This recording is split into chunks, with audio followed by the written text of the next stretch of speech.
thank Senator Aodhán for inviting us here tonight and for organizing this amazing event on St. Patrick's Day. I'm so glad that all of you have chosen to join me here. I'm boycotting the White House official St. Patrick's Day dinner. I wasn't actually invited.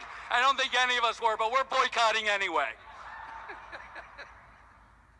I don't know how many of you know the history of St. Patrick's Day, but St. Patrick made 3 promises to the Irish. And the second one was that every week after St. Patrick's Day and forever onward, he would free 12 souls from eternal damnation. I spoke with Malachi tonight, and he assures me that some of them are in this room now, and I want to welcome them.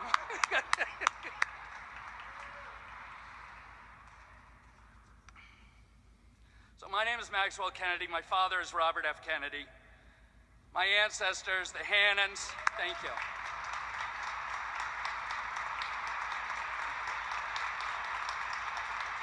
Thank you. Thank you. My ancestors, the Fitzgeralds and the Murphys and the Hannans, left Ireland. They fled the famine and they came as refugee immigrants to Boston. And they arrived in a city where they were not welcome. They were ridiculed and mistreated by those in power. And in America, as in Ireland at that time, when you were born Irish, you were stuck in the status you were brought into. But my great-grandfather realized that America was different. America, we are a democracy. And he knew that there was more of us than there are of them, and he began to organize. He walked door to door, from tenement to tenement, and he asked people, will you vote for my candidate? And pretty soon they elected the first alderman, Irish Catholic alderman in the history of the city of Boston. And people were doing this all up and down the East Coast at the same time. And that's when the Democratic Party was born.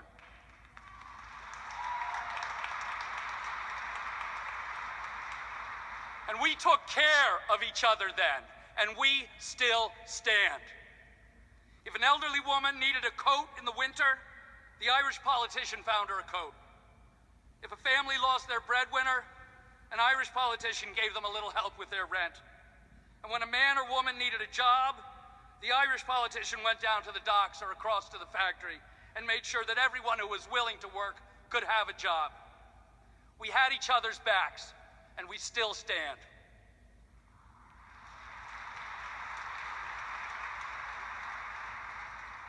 That is the heart and soul of the modern Democratic Party, and we've institutionalized the goodness of the Irish heart. We as a people provide unemployment funds, rent assistance, we provide aid to families with dependent children and to food stamps, and we know that every single human being is entitled to decent medical care.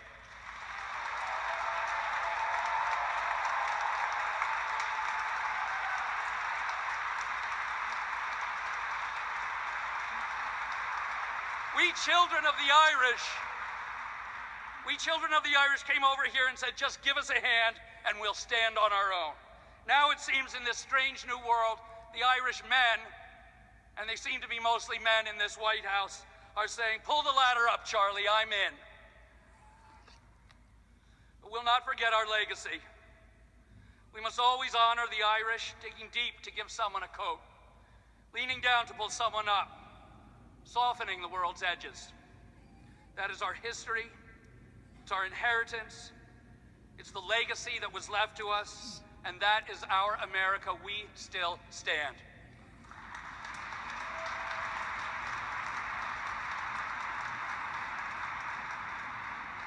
People are going to ask you, why do you march? You can tell them that the real changes are forced through mass civil action. The Civil Rights Act was passed because of the March on Washington. The laws that protect our environment and created the EPA were passed because of the first protests on Earth Day in 1970. And the war in Vietnam was ended only after so many Americans came out together from this very church to march for peace. So I ask you to continue to march and to protest. March to show that we'll fight for our rights and for the rights of all Americans. We Americans support Islam because we support everybody. And we refuse to discriminate against Islam because America discriminates against no one.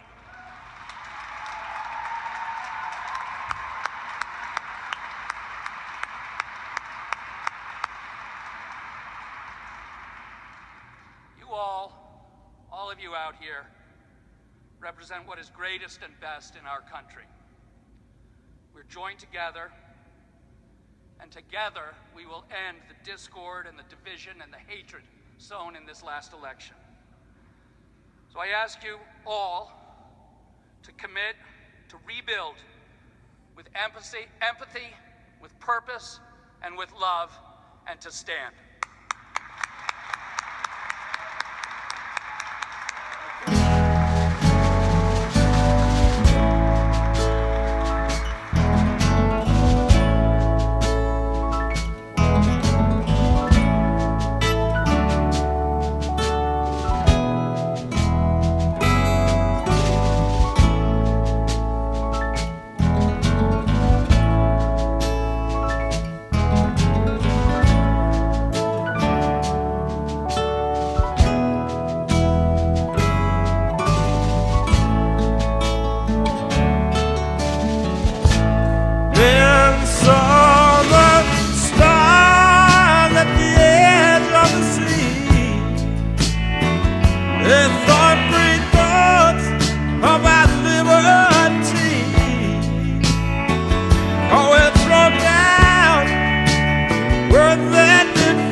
Carry it on.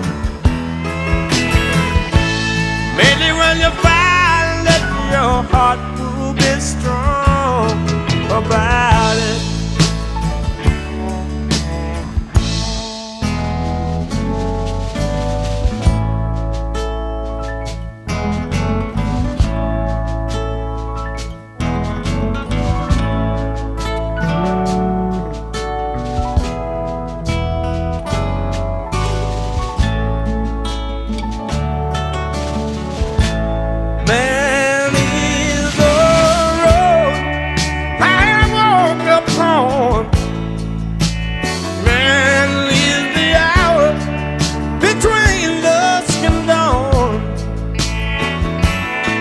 The time, oh, man, is a mile. I see it all now through the eyes of a child. Take it while you find it, can't leave it alone. You will find a purpose to carry it on. Really, when you find it, your heart will be strong about it.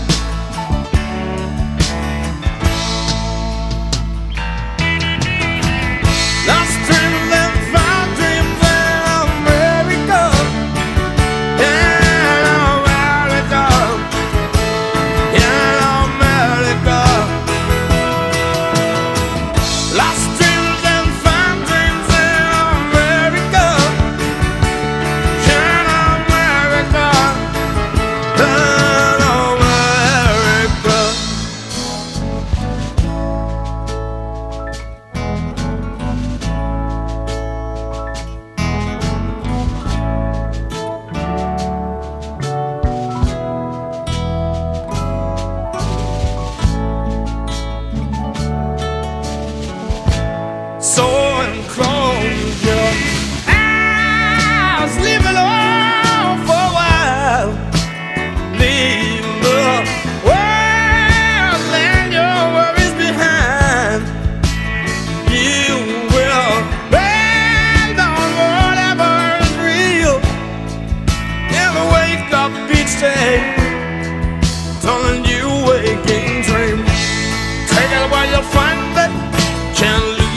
You could live almost anywhere you wanted to in this world. Yeah. And so if you're getting hassled this way, and this does not in any way negate the incorrectness of the hassle, if it is, as your attorney states, why put up with it? Because I'd like to live in the land of the free, Tom. And also, if it was up to Joe Doe on the street, he either doesn't care about it or would be glad to have an old beetle living here, you know? You know, if I get in a cab with a cab driver, it's nothing to do with music or anything. He'll ask me, how you doing? I hope you can stay. So on your average citizen either doesn't care or wouldn't mind me staying here. I like to be here because this is where the music came from. This is what influenced my whole life and got me where I am today, as it were. And I love the place. I'd like to be here. I've got a lot of friends here. Mm-hmm. And this is where I want to be, you know. Statue of Liberty, welcome. I even brought my own cash. Brooklyn Bridge, want to buy it? No, you're the ones that buy our bridges.